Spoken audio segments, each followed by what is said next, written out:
Hello dears, అందరికీ నమస్తే. Road to ఐసియన్ కటి సిరీస్ డే 42 రోజు మనం కొత్త జిమ్కి వెళ్ళి వర్కౌట్ చేసాం.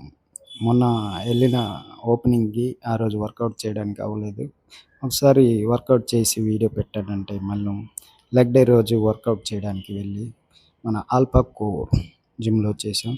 మనతో పాటు అశోక్ బ్రో కూడా వచ్చారు. ఇద్దరం కలిసి లెగ్ వర్కౌట్ చేసాం. లెగ్ చేసే ముందు ప్రాపర్గా వార్మప్ చేస్తూ స్ట్రెచింగ్ చేయాలి.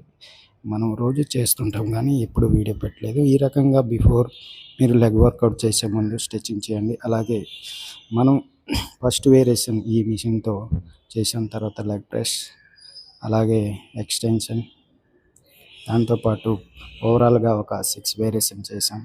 కాకపోతే ఎక్కువ సేపు టైం వేస్ట్ చేసాం. ఫైనల్గా మన కార్డియో ఉంది కానీ చేయలేకపోయాం, టైం అయిపోయింది. తర్వాత ఫోజింగ్ కొంచెం ప్రాక్టీస్ చేసాం. ఆ లైటింగ్లో మనకి ఏ రకంగా మన బాడీ కండిషన్ వస్తుందో చూడండి. మనం చేసే జిమ్లో అలాగే మన జిమ్లో తేడా ఏ రకంగా ఉంటుందో లైటింగ్ ద్వారా తెలుస్తుంది. అలాగే కొన్ని ఫొటోస్ షూట్ చేసి అక్కడి నుంచి మళ్ళీ రిటర్న్ అయిపోయాం. రిటర్న్ వచ్చి మళ్ళీ ఇంటికి వచ్చి లంచ్, ఈవినింగ్ స్నాక్ మీల్ తీసుకొని కార్డియోకు అప్పుడు చేయలేదు. కార్డియో చేసి తర్వాత యాప్స్ వర్కౌట్ కూడా చేయకుండా వచ్చేసాం. ఈవినింగ్ మన జిమ్లో వచ్చి యాప్స్ వర్కౌట్ చేసాం. ఫైనల్గా మనం బాడీ కండిషన్ ఈ రకంగా